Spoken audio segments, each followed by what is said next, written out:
So the other day, Discover sent me a survey and I didn't finish it. I started taking it, I felt like I answered a good number of questions, and then I stopped taking it. Here's why. So in the previous question, I had said, I had a good experience with the customer service representative. And then they had this text box with 500 characters. And it's like, hey, we're glad to hear you were satisfied with the service you received. Please share with us what the customer service representative did to end this score. End this score, to earn this score. I can read, it's fine. So here's the deal, y'all. I try to skip this question because I'm trying to be a nice human and give you good ratings because I know it can help for your job.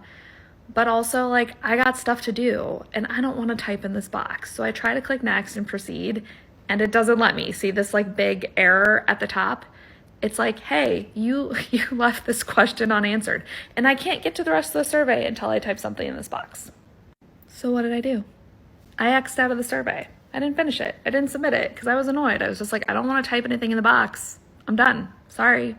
Sorry, not sorry. Don't have time for this today. Now, when I design surveys and put them out into the world, I know this is wild, y'all, but I like people to take them. I like people to submit them. So what can we learn from this about how to create a better survey experience so people finish your surveys and give you the information you want? Well, what's your gut saying? Some people are hey, just don't force people to answer the questions. Let them skip questions. So, because if Kirsten could skip that question, she could have kept on and carried on to the next part of the survey. Happy days. So, yes, and I really hate incomplete data sets. I hate incomplete data sets. I don't really love letting people skip questions. It's not my favorite. I like to find ways around it. So to me, my inkling would be, hey, instead of making this question optional, let's just make it easier for people to answer. What do I mean by that? Let's take a look.